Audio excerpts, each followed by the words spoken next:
औरत अपना पति से कहा करे ना कोनो खबर ना समाचार कोनो आइल बा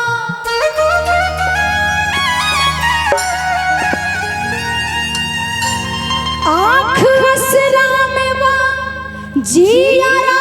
बलम घबराइल बा चिट्ठी लिख ले घर छठ करत बानी कैसे दौरा ले जाइब घाटे जुडेराइल बा की रउआ बाहरा से घरवा जमुना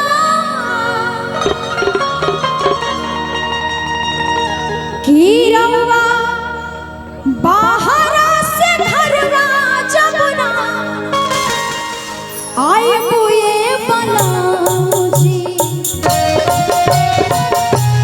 छठ घाट के रस्सा है जाए बुए बनाऊजी छठ घाट के रस्सा है जाए बुए बनाऊजी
आ ससुर जी बूढ़ बानी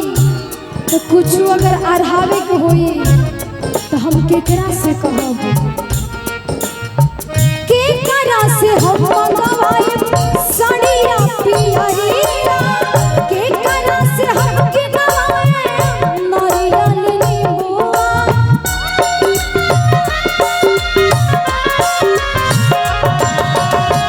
केकरा से हम के गवाए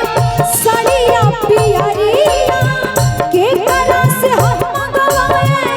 नारियल नींबुआ बूढ़े पानी कैसे ससुर जी के बूढ़े पानी कैसे ससुर जी के अरहर बनाम जी छठ घाट के रस्सा है हम जाइबे बनाम जी छठ घाट के रस्सा है हम जाइबे बनाम जी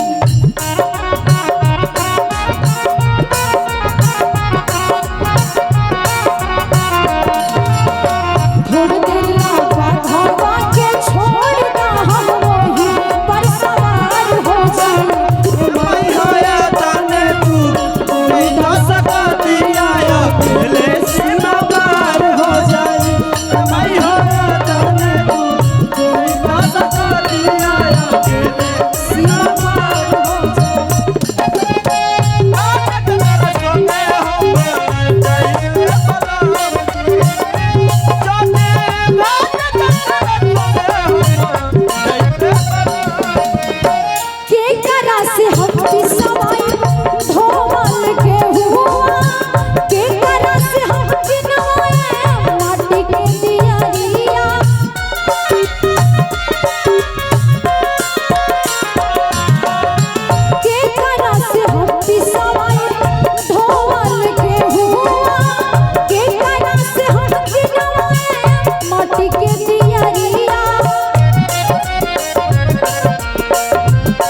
कोसी